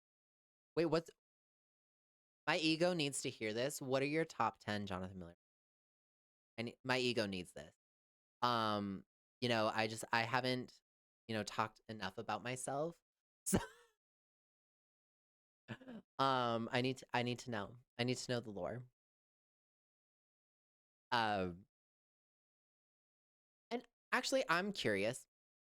Random, but it's playing in the background, so I'm curious. How do you guys feel about Eldest Daughter? Now, what? 7 months later. How do you guys feel about Eldest Daughter? I think it has been one of her like split down the middle track fives, and I'm curious as to how you guys feel about the song itself. Bitter a bop. Thank you. The relation to it hits hard. I love it being an eldest daughter. I've heard that a lot from people who are the eldest daughter, actually really feel the song a lot. Um, and a lot of people who maybe aren't don't quite gravitate to it the same. Sorry, wait to tell Marionette. I heard you at my voice, bitter somebody. Love it. Thank you. John, be honest. Are you a feature on TS13? If I was, would I be able to tell you? No, I'm not famous enough. My bank account has told me that I'm not a feature on TS13.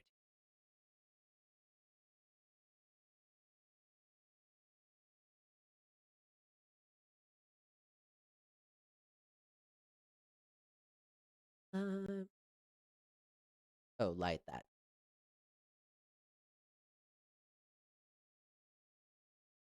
I definitely kind of like Eldest Daughter, but it's not really for me. I like the bridge, though.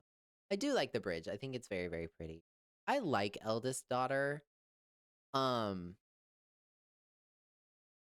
Jamie, the bridge is one of my favorites of all her songs. Oh, really? That's pretty. What do you like most about it? Just the lyrics, metaphors, or just it sounds pretty? What do you like most about it? Um, Day one defender of Eldest Daughter. That's good. That's good. Yeah, I think it's a pretty song. Um, I think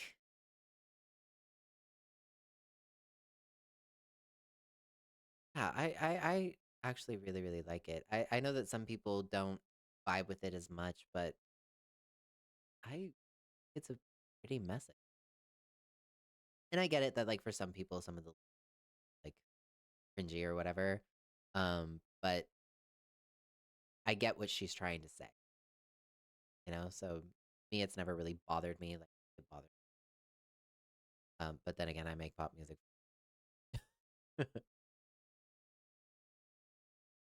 You definitely get the vibes from it with edits of her and Travis and how she speaks about him and true to whatever I just tried to say. True to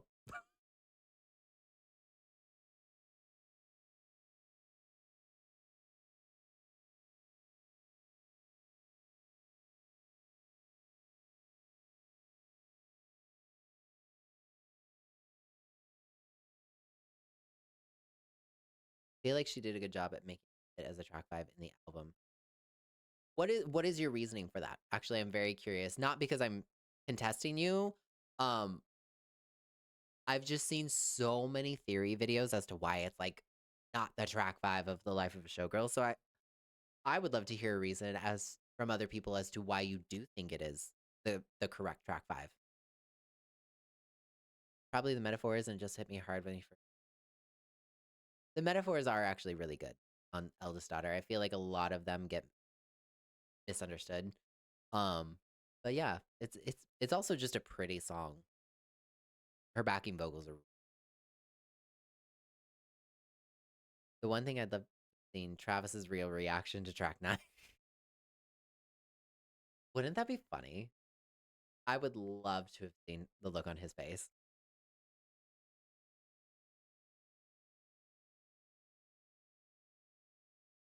I don't want to jinx it, but I haven't gotten in.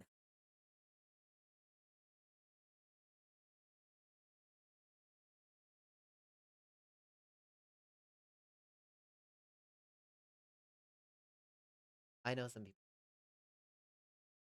Some people are just not fun in my and fun.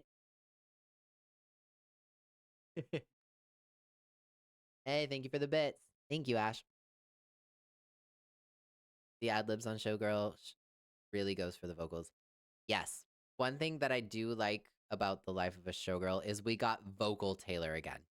Um, I know for like Evermore and Folklore, she and Midnights, she was doing a lot of different things with her voice, playing more with the texture, and instead of like vocal prowess or whatever. Speaking of midnights, um, I I really liked the sort of clean high notes and big belts, and I was like, "My pop girl."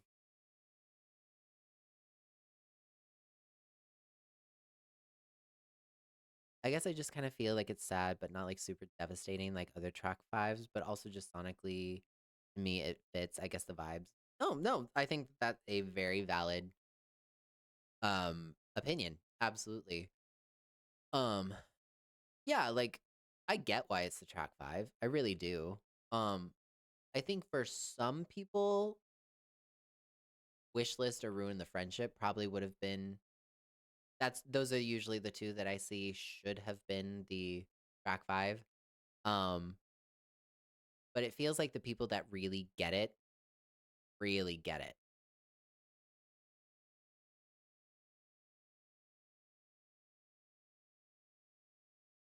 Because of the title and it being a track five, people had high or different hated on it. Yeah, I mean, I get it. Like I do understand why some people don't vibe with it. Or just like didn't get it because it is a track five. Um, but yeah,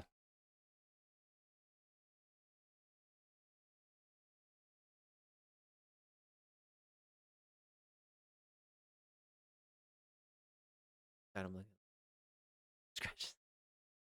There's a lot of pretty lines in Wishlist that just like sonically hit. Um, it really does.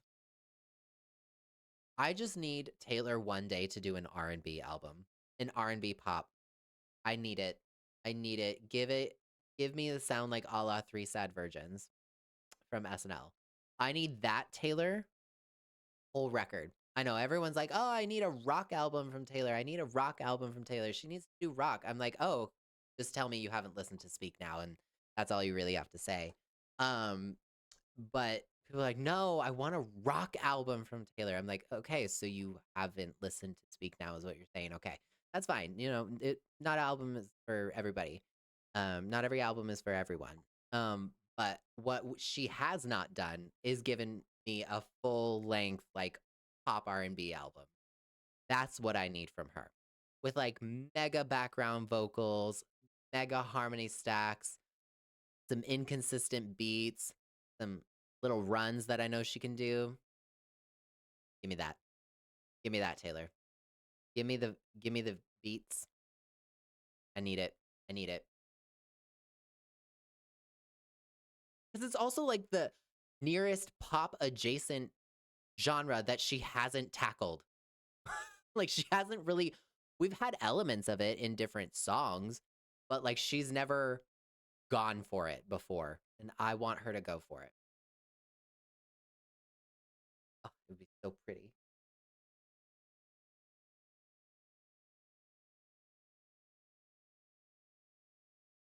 I don't need a rock album. I just need the 1989 tour version to a studio.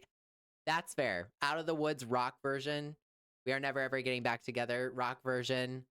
Come on. Those are pretty elite. Let's not lie. I love to joke about the rock album that people want, but let's not lie. When she does rock, it does sound pretty good.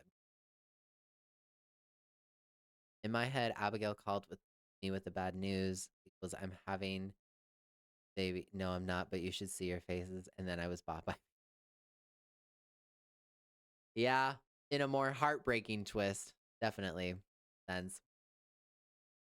I've said for a while now, I don't think we're ready for a Mary Taylor album or Never Grow Up mom version. Yeah, that's an interesting dynamic, isn't it? Um, I that opens the door for a conversation, and I know most of you have been following me for a while, so you know how I feel about this, but that to me opens up the conversation again about how people only like Taylor Swift when she's at her most miserable. And her happiest music are the songs that people reject the most, which is a much larger conversation about the destruction of women in the life. Um,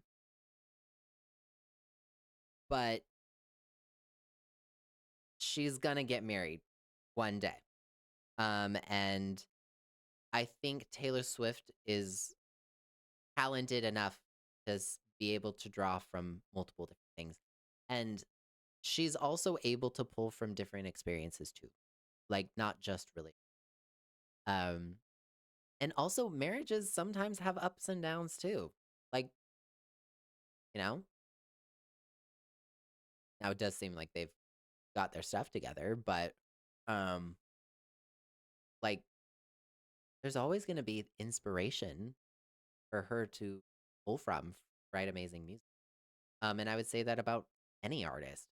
Um People always, they want women to find romance and experience love, but they don't want you to have too many relationships because then, they're XYZ, and then they want you to find somebody, keeps you happy, but they don't want you to be happy. Like it's just this garbage take after thing that's just cycled over and over with every woman in the people never say that about like male artists. Like, oh, you need to meet a nice wife and settle down and stop making your cute little pop song. They never say that to men. They never do. Um, I've had my fair share of homophobia and everything in the and people telling me to stop doing what I'm doing, but it was never solely because I needed to get married and settle down. That is a criticism that is reserved exclusively for women. And I think people need to kind of my long-winded answer to you, Zaki, is sort of, or I'm sorry, Weemy, is that you to those people who are not ready for Taylor to be married or write about mom version Taylor if she ends up being a mother someday, in my opinion, kind of need to get over it. She's an artist. She can write about her life, how whatever phase she is in. And I would say that about any artist. Let them write. If you are a songwriter, you're going to end up writing about your life. If you're going to be friends or romantically involved with a songwriter, your ass is going to get written about. Deal with it. You know what you signed up for. Um so like, you know, like all of 2024 people were like, "Oh my god, she's going to make such a happy album with Travis. Like they're going to be together," and she delivers a really happy orange album and people were like, "This is her worst album ever." Predictable much? Anyway, that's my long tangent. This is something I'm very passionate about. Moral of the story is artist is going to write about your ass. Deal with it.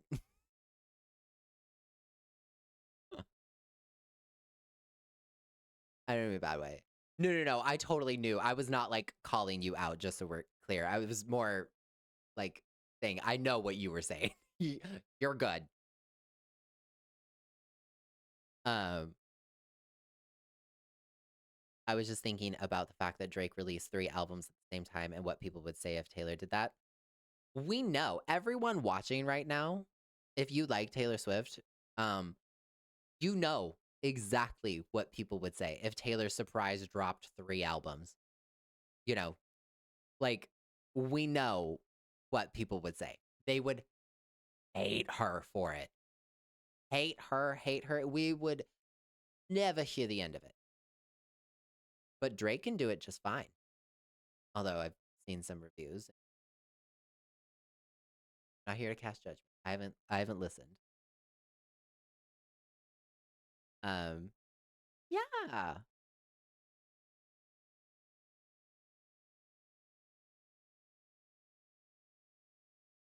I deal with it. People who don't understand people like me, when I tell them I'm trans, they don't even want to get to know me, so I understand. See, I can't even imagine thinking like that. Literally cannot imagine being that way. Like trans rights. I said what I said. Literally. Um, it's crazy how always the standards between men and women is different. Literally, always.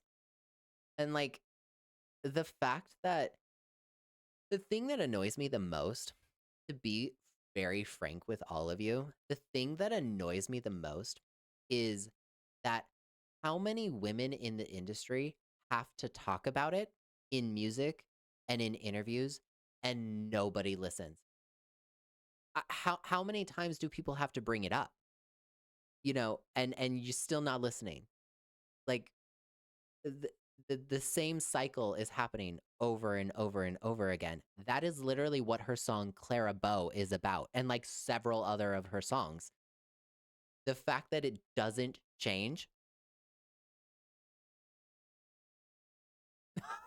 like, hello? I don't know.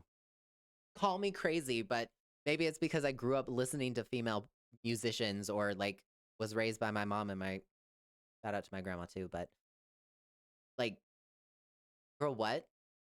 Did you did you not hear her talk about, like, I always think about that interview uh where she's like, I think that's a very, sexist take. No one says that about Ed Sheeran. No one says it was like during 1989. I'm like, this was in 2013. She's called this out several times. So people in 2026 are like, I can't believe she doesn't address this anymore. And be like, girl, she tried several times and y'all didn't listen. like, she's not a brand new artist. She got like 20 years of calling this out and y'all people are not listening. So that's kind of a you problem at a certain point, which is not the take that everybody loves to hear, but also like she's not the only woman artist that calls it out. So maybe one day we could do something indifferent, like mix it up a little bit and actually like listen to women and then follow through with positive action and change. I'm crazy. It's weird. One day we'll get there, supposedly.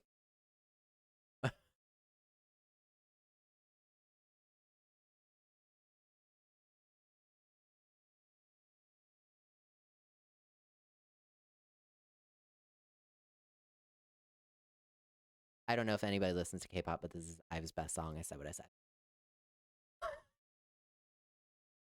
Um, with Tortured Poets, people said they wanted Jack gone, and with Life of Showgirl, now people say they want him back. Literally, literally. And like the thing about Taylor Swift too, in particular, is that she is an artist that the pendulum swings one way or the other, album to album. Like, yes, there's a semi exception with Folklore and Evermore, but because they were written around the same time. But for the most part, she kind of does this. She's a massive overcorrector. So, like Midnights, people wanted more of the stories from Folklore and Evermore cuz like that first week people were like Midnights is her worst album. Now what? Like like that solves the equation. Good job. Um and it went on to be one of her most successful. Uh, and so whenever people the first week of release talk about how awful her album is, I always take it with a grain of salt cuz I'm like, yeah, you said that last time. Congratulations on not having an original thought.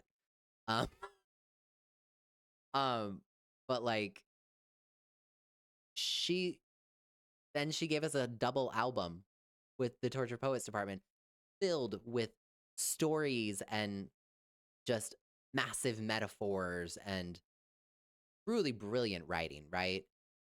And then people were like, this is so depressing. She's in her happy era. She needs to give us a happy album. And a pop album, stop working with, Jack Antonoff, like you said, and she delivers that and now that's not enough. So who knows what she'll do for TS13. But it will be some sort of overcorrection because that's just what she does. You tell her she can't do something and she's gonna do exactly that. Oh yeah, absolutely, Jaslyn. Absolutely. The standard is literally always different, and it's ridiculous.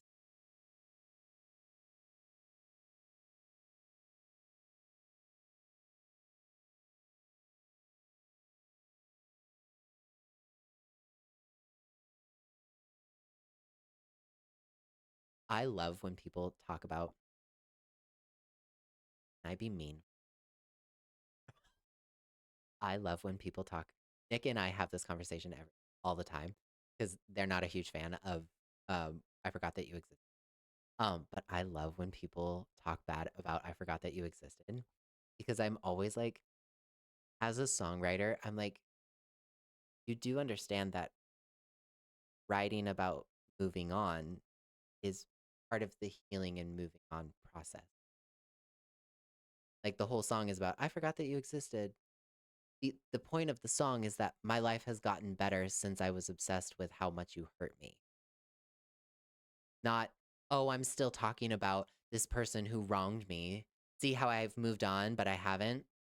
I feel like you're missing a layer of sarcasm that that song has. The point of the song is my life has improved so much, and I feel really good about that since I'm not kind of stuck in the grief of you. And sometimes I always want to be like, how do you not get that? How do you how are you missing that point? What do you mean it's cringy to you? It's it I feel I feel it's pretty obvious why it's track 1. The last album was like dark and really sad, and the song is about talking about a time jump in how life has improved. I feel like this is pretty obvious. What do you mean you don't know? Is that bad? I'm not gonna feel bad about that.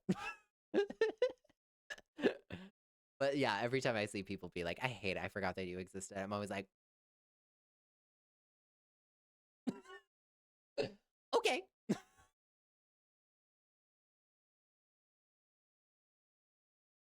Yeah, people are literally never satisfied. And like, real talk, you are totally free to not like a song. It's totally fine. It always cracks me when people are like, I just don't get it. Like, she clearly hasn't moved on. Clearly, you've never written a song about moving on before.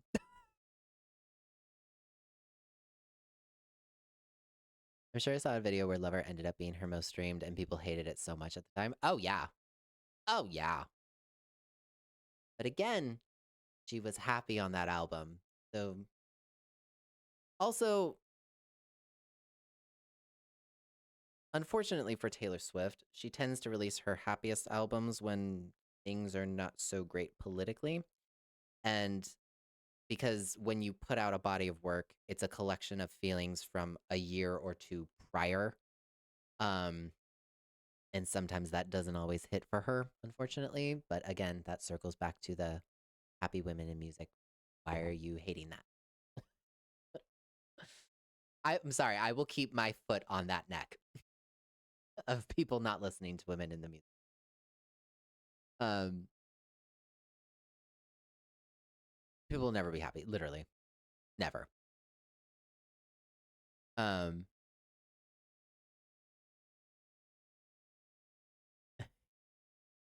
I love I Forgot That You Existed. I really do. I as soon as I heard it, I was like, this is my sarcasm. I completely get this on a spiritual level.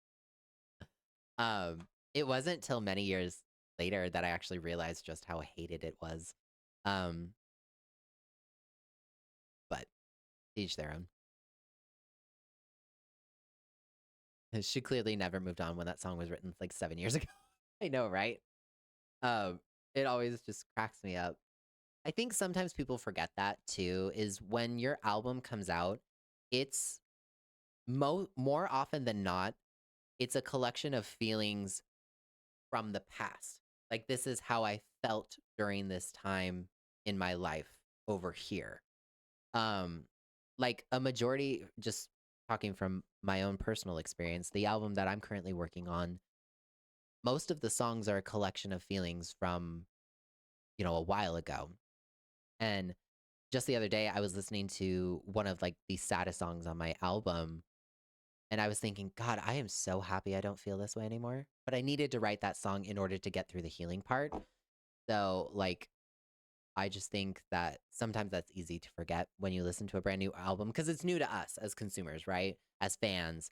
Um, but for the artist and their writing process, that could have been 2 years ago, that you're just hearing now.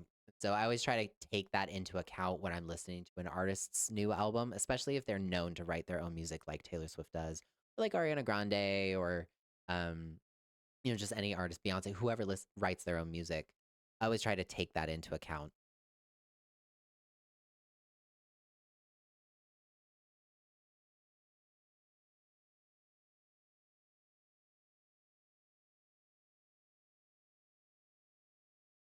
I get tired of people who love things to be bad. It takes so much energy to have that attitude. Yeah, I mean, like, don't get me wrong. Things are bad, and it's okay to write about it, and it's okay to talk about it.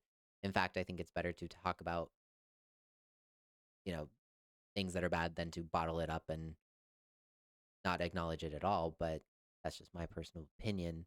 Um, but yeah, sometimes being surrounded in negative energy is tiring. Do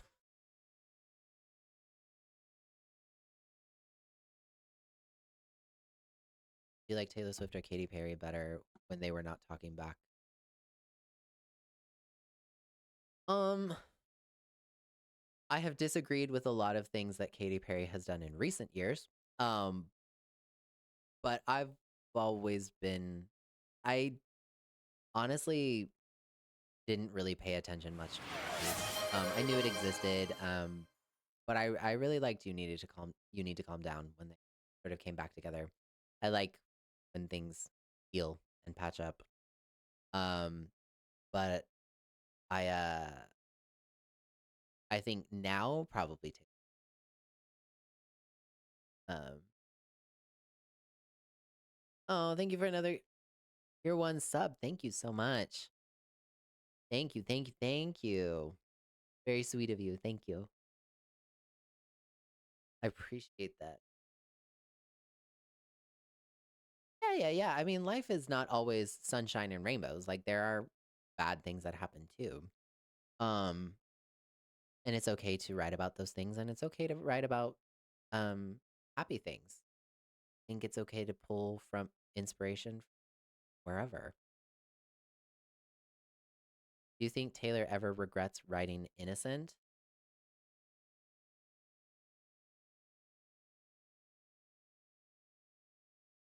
No, I don't think she does. And the reason why is because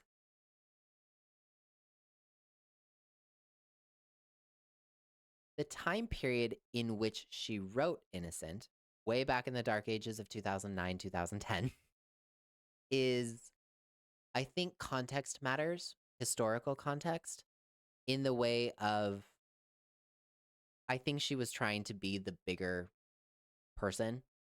And I think she meant it when she wrote it. And so when she went back to record it, I would imagine that she's grown, you know, past a lot of that. And obviously, many things happened following that.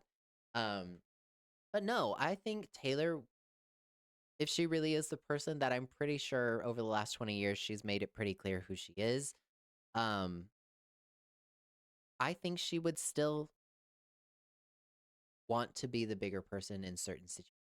Sometimes it's fun to be petty and write about it. Thank you, Amy. But I think she would still advocate for um, forgiveness in the way of not, forgive and forget and move on. Famous speech that I absolutely love. More so in the way I feel like she would, more so in the way, how can I say? If you have the option to be cruel or kind, I think she will always advocate for someone choosing kindness. Um, so I don't, and also it's her art, and she is not an artist that talks about how cringy her old music is. She has stood by everything. Um, she occasionally makes jokes about her debut album, like, "Oh my god, you know that one?" But no, I don't think she regrets it at all. Are there any of my songs that will make you ugly cry? There's a section on my new album that I'll be very curious to see how you react. I'm pretty honest. Um, I will say that I had a song on my last album called "Now That You're Gone," that a lot of people told me at one point was very cathartic because the song is about isolation and abandonment, and a lot of I've heard from some people in the past that it made them cry in a very healing way because it felt like um that it was very cathartic. I also had a song called Almost on my Utopia EP that some people just thought was a very sweet story. That made me very um she said in an interview that you don't write a song unless you know you don't want to know them anymore. I know, right? Exactly. Exactly. I know exactly what interview about too. Steven, if you know him, made a video talking about how Taylor is the only one who can do an Eras tour. Are you talking Steven as in like um he's like a total sweetheart. I think I know who you're talking about. Um uh and you gotta have a lot of determination and guts to do a 3.5 hour show. You gotta be a little gutsy in order to do something like that and put your body through that. Um Almost makes me cry every time. Aww. See? There you go. Almost is that's a sweet. I mean, it's kind of a sad one, but it was very healing to write. Well, you guys, I think I am gonna hop off. We've been hanging out for the last couple of hours. This has been a lot of fun. Thank you for like all of the gifted subs and the bits. Like we're at 30 subs now. Like that's crazy. Thank you everybody for hanging out with me and thank you for just like having great conversations. It's so fun to sit and talk with you guys. That's part of the reason I love doing Twitch and just live streaming. It's so fun to hang out with everybody and check in. And I know that I have not been posting as much right now. It's just because I'm hard at work at JM6. I promise that you will understand here soon why. But I I love having this time together to just chat and just thank you for all the support. Thank you for being here and just truly from my bottom of my heart. One of the before I sign off, like one of the things that is a little has been difficult for me to learn is that you guys aren't going anywhere. And I just want to thank you for just like hanging out with me, always showing up and just like commenting. I love reading what you guys have to say. I love hearing from you. Even if I can't respond to everybody, it warms my heart and it makes me feel. Yes, I will be back next Thursday, 2 p.m. Pacific time. The VOD for this should be up tomorrow.